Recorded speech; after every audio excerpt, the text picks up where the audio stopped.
Encontramos el otro relato del evangelista acerca del nacimiento de nuestro Señor Jesucristo.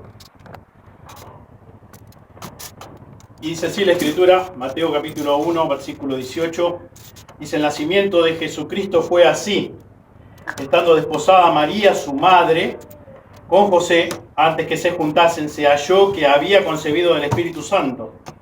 José, su marido, como era justo y no quería infamarla, quiso dejarla secretamente. Pensando él en esto, he aquí un ángel del Señor le apareció en sueños y le dijo: José, hijo de David, no temas recibir a María tu mujer, porque lo que en ella es engendrado del Espíritu Santo es. Y dará a luz un hijo, y llamarás su nombre Jesús, porque él salvará a su pueblo de sus pecados.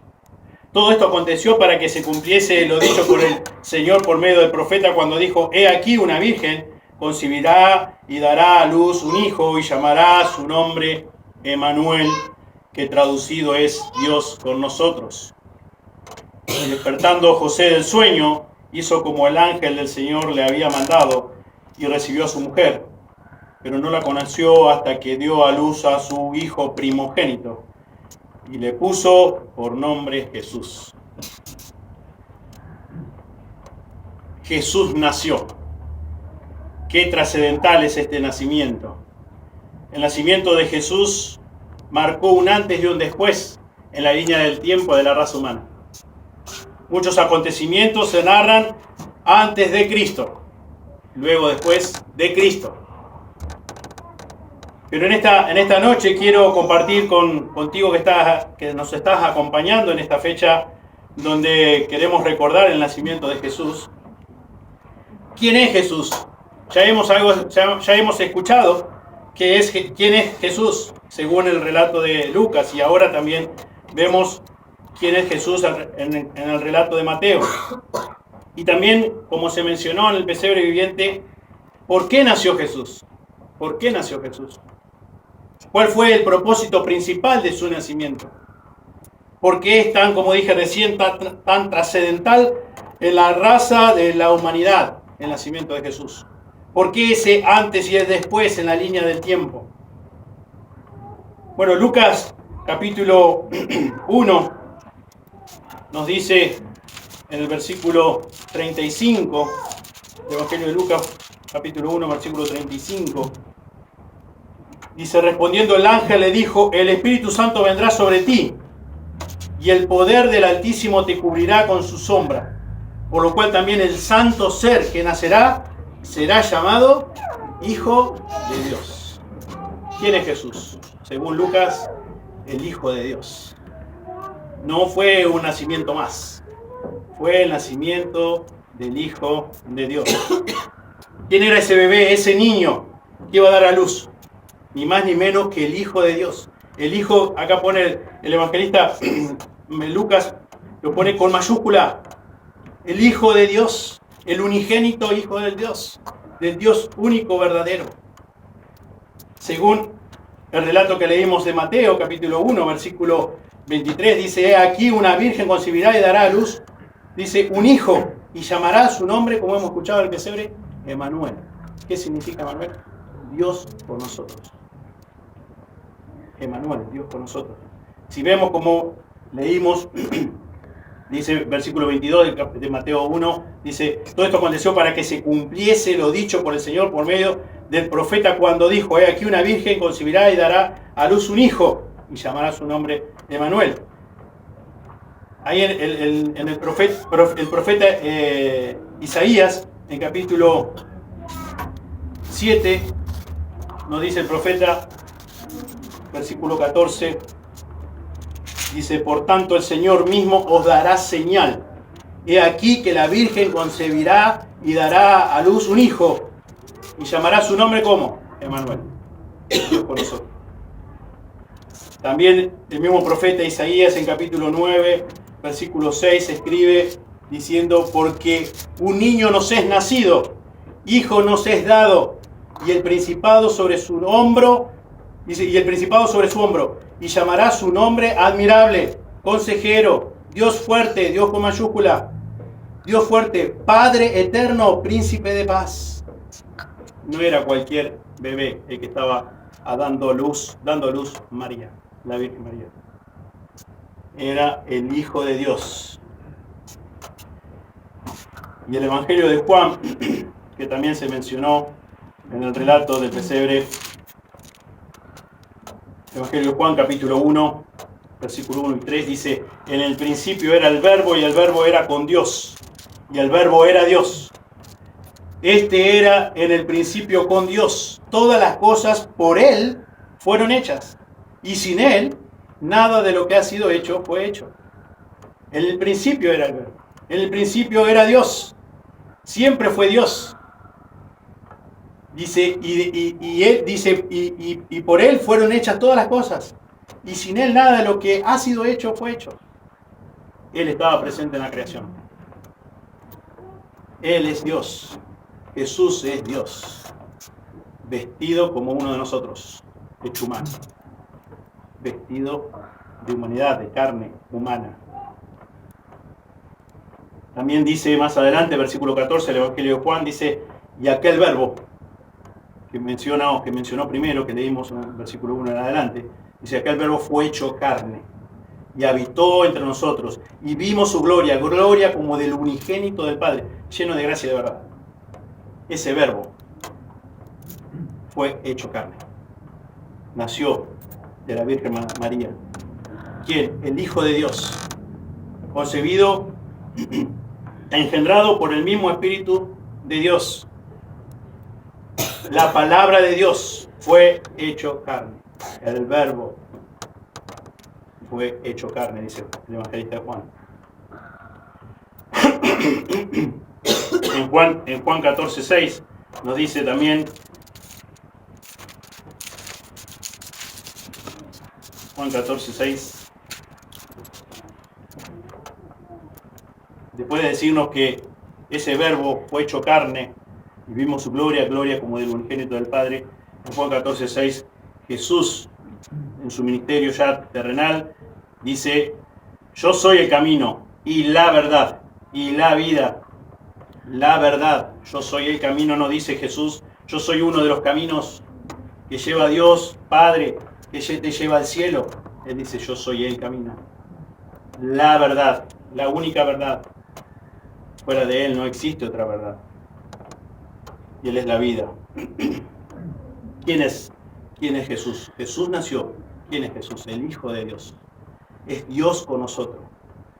Es Dios acercándose a nosotros.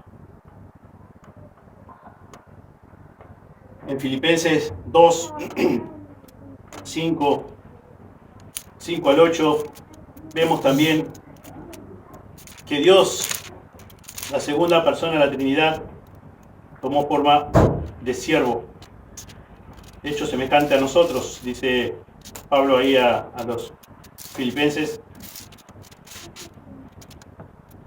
Versículo 5 dice: haya pues en vosotros este sentir que hubo también en Cristo Jesús, el cual, siendo en forma de Dios, no estimó el ser igual a Dios como cosa que aferrarse, sino que se despojó a sí mismo, tomando forma de siervo, hecho semejante a los hombres, y estando en la condición de hombre, se humilló a sí mismo, haciéndose obediente hasta la muerte y muerte de cruz.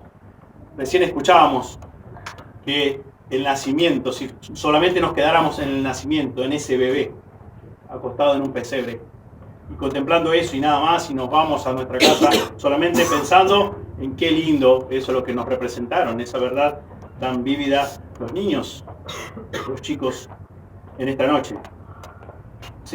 No sería toda la información completa de lo que la Biblia nos enseña de quién es Jesús. Jesús nació un bebé en un pesebre. ¿Por qué? Porque vino con un gran propósito.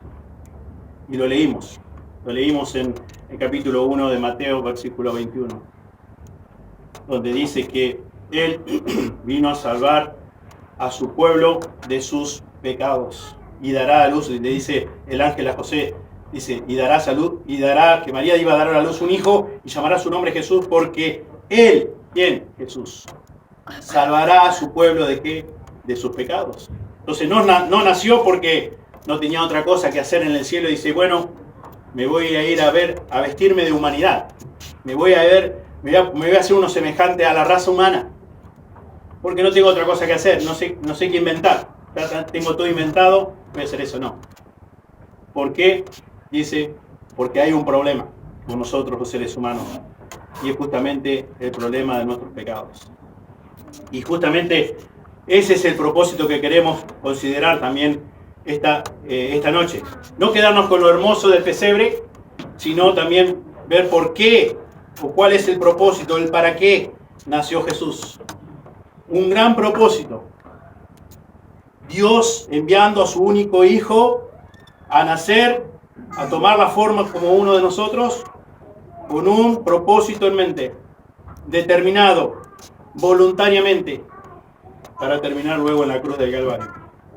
Nació para morir. Nació para morir.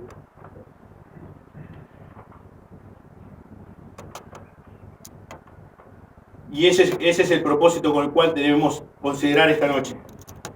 Debemos pensar, según como nos relata el evangelista Lucas, capítulo 19, versículo 10, nos muestra claramente cuál es el propósito, no solamente nacer en un pesebre y quedarnos con eso. Capítulo 19 del Evangelio de Lucas, versículo 10, dice: porque el Hijo del Hombre vino a buscar y a salvar lo que se había perdido. Nosotros como raza humana todos estamos perdidos. Desde nuestro nacimiento, de nuestra concepción, el Salmo 51, 5 dice: en maldad he sido formado, en pecado me concibió mi madre. De nuestra concepción. El libro de la carta a los Romanos, capítulo 5, versículo 12, que dice que por Adán, el primer hombre, entró el pecado. Y todos nosotros somos como descendientes pecadores. Esa es una realidad. Y para eso, por eso quiero ser enfático en esto y que no solamente nos quedemos con el pesebre, sino que veamos y podamos entender el gran propósito del pesebre. El propósito principal de ese nacimiento. ¿Cuál fue? Salvar a las personas de sus pecados. ¿Por qué? Porque nosotros no nos podemos salvar. Nosotros no tenemos la capacidad, nosotros no tenemos los recursos necesarios para podernos salvar. Nosotros, dice la Biblia, que nuestro corazón nos engaña y pensamos que nosotros podemos en cierta forma ayudarnos a nosotros mismos para poder ser salvos. Para que nuestra alma, el día que partamos de esta tierra, vaya al cielo. Pero ese es un engaño de nuestro propio corazón. La Biblia no enseña eso. La Biblia dice que es solamente por los méritos de Jesús en la cruz que podemos ser salvos. No por otra cosa. Y vino justamente, Dios mandó a su Hijo, como leíamos recién, el Hijo del Hombre, Jesús, nació. ¿Por qué? Porque Dios quiere buscar a las personas perdidas. Todos, por naturaleza, desde el momento que nacemos, que salimos del vientre de nuestra madre, estamos perdidos espiritualmente. Dice la Biblia que estamos muertos espiritualmente. Y eso significa que no nos podemos relacionar con Dios como fue el propósito principal del comienzo. Dios se relacionó con Adán y Eva de una forma extraordinaria. Hasta que entró el pecado en la raza humana. Hasta que decidieron desobedecer a Dios. Y Él dijo: el día que decidan desobedecerme, comiendo del fruto del que yo les dije que no coman, van a morir. Ciertamente morirás, dice la Escritura.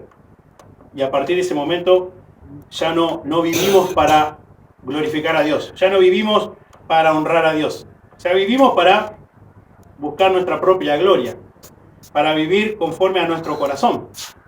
Vivimos para satisfacer nuestros propios deseos, para sentirnos realizados, ya sea a través de una carrera universitaria, ya sea a través de una gran profesión, a través de adquirir nuevos bienes, etcétera, etcétera. Pero vivimos para nuestra propia gloria. No vivimos para la gloria de Dios. Y eso es producto de que estamos perdidos, de que estamos muertos espiritualmente. Pero gracias a Dios que Él proporcionó, Él determinó, Él proveyó una gran solución, una única solución para este gran problema de estar perdido, de estar muertos espiritualmente. En el Evangelio de Mateo dice que Jesús, ¿por qué se llamaba Jesús? ¿Por qué salvará a su pueblo de sus pecados? El Evangelio de Lucas dice que Él vino a buscar y a salvar lo que se había perdido. El profeta Isaías nos dice en capítulo 53, versículo 4 en adelante, dice que todos nosotros por naturaleza nos descarriamos, cada cual se apartó por su camino. Mas Dios, más Jehová, cargó quien en Jesús el pecado de todos nosotros. Cuando Jesús va a la cruz, no fue a la cruz, se nació para luego ir a la cruz. ¿Pero por qué fue a la cruz? Porque todos tus pecados, todos mis pecados, fueron transferidos en la persona de Cristo. Y Él tuvo que pagar esa deuda. Cosa que yo y vos tendríamos que haber pagado. Y la Biblia dice que la forma de pagar esos pecados es ir a lo que la Biblia llama el infierno literal, y no es que queremos enfatizar algo que no está en la Biblia dice eso. Si querés después podés buscarlo en tu casa. Es muy interesante que nosotros como padres terrenales, muchas veces cuando sale nuestro hijo o nuestra hija de casa, hacemos muchas recomendaciones. Y mayormente le presentamos cuidado con esto, cuidado con aquello, cuidado con lo otro, presta atención, etcétera, etcétera. ¿Por qué? Porque amamos a nuestros hijos.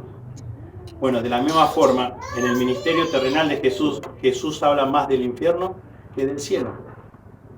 Qué interesante. ¿Por qué?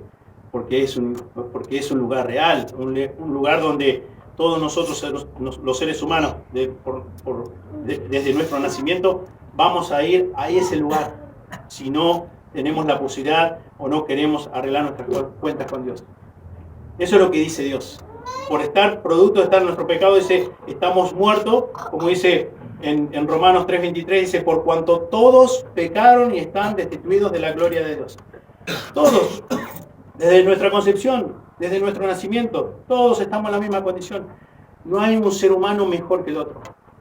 Ahora mañana tenemos la final del Mundial.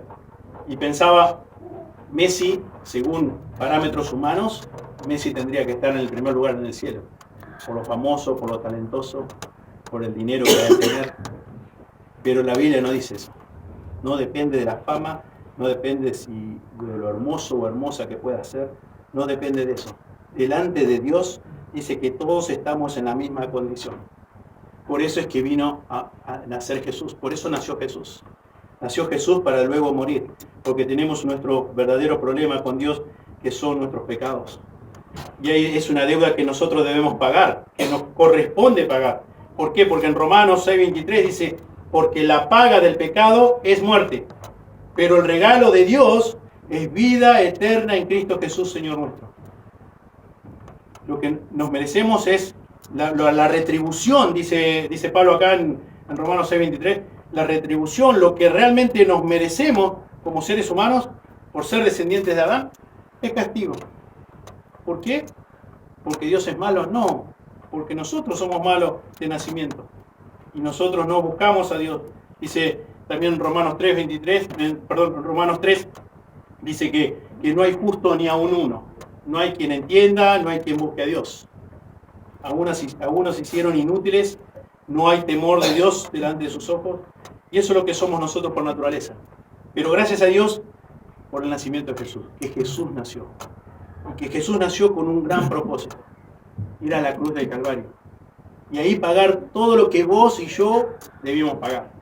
Y volviendo al ejemplo de la ilustración de Messi, me pesa en cierta forma, porque uno tiene cierta estima o cierta admiración por él como deportista, pero él también necesita confiar en Jesús.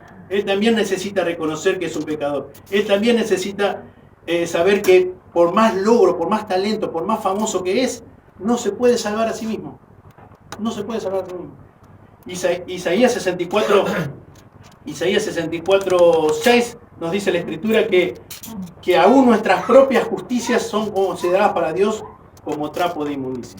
O sea, nuestras mejores obras para Dios son consideradas como inmundicia. No llegamos, nos quedamos cortos. No llegamos a saldar nuestra deuda. Es más, todo ser humano no va a saldar jamás su deuda en el infierno. Eso es lo que dice la Biblia también. Pero Jesús en la cruz de Calvario sí la saldó. Saldó toda la cuenta. La completó el pago. que vos y yo debíamos completar y que ningún ser humano puede completar, pero Jesús en la cruz de Calvario lo completó. Y eso es lo que ofrece Dios a través de Jesús. Es ese regalo. Y ahora estamos celebrando la Navidad y como también se mencionaba en el relato del pesebre, muchas veces se acostumbra a hacer regalos. Y con los regalos tenés dos opciones. O lo aceptás o lo rechazás. Si alguien te ofrece un regalo, no decís, bueno, ¿cuánto te salió? ¿Cuánto es? ¿Cuánto te debo? Nadie dice eso. Porque si no, no es un regalo, obvio. Y Dios ofrece a Jesús, el perdón en Jesús, como un regalo. Vos lo tomás, lo recibís, lo aceptás o lo rechazás. Porque Él, Dios, determinó una sola forma, una sola manera de poder ser salvos de nuestro merecido castigo por nuestros propios pecados. Gracias a Dios que existen las buenas nuevas del Evangelio, que existen buenas noticias. Justamente es eso. Es reconocer mi condición delante de Dios, reconocer mi imposibilidad de salvarme a mí mismo, reconocer de que yo por más que quiera ayudar a Dios para salvarme, no puedo. No podemos nosotros, no puede ningún multimillonario a través de sus millones y millones de dólares o euros, no puede. Messi no puede con todo su capital pagar su deuda de pecado, no puede. Con su fama, no puede. Ni él ni nadie. Solamente lo que hace posible de que un ser humano sea su cuenta saldada es que reconozca en primer lugar su condición, de que es totalmente, está imposibilitado, o tiene la misma capacidad, podríamos decir, comparte la misma capacidad que un montón de huesos secos. Huesos secos, un montón. ¿Qué capacidad tiene un montón de huesos secos de darse vida a sí mismo? Ninguna.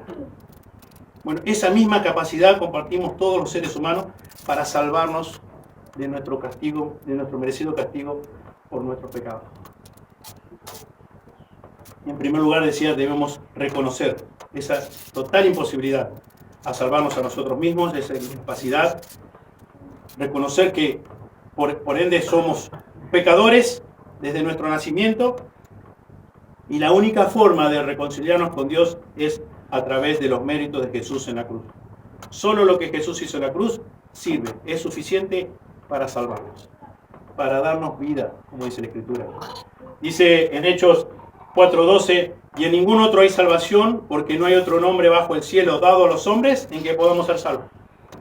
No hay otro nombre, dice Jesús, dice Dios en su palabra. Solamente Jesús, en el nombre de Jesús. En 1 Timoteo 2:5 nos dice que hay un solo Dios y un solo mediador entre Dios y los hombres. ¿Quién es? Jesucristo hombre. El que nació en el pesebre, porque no había lugar en el mesón.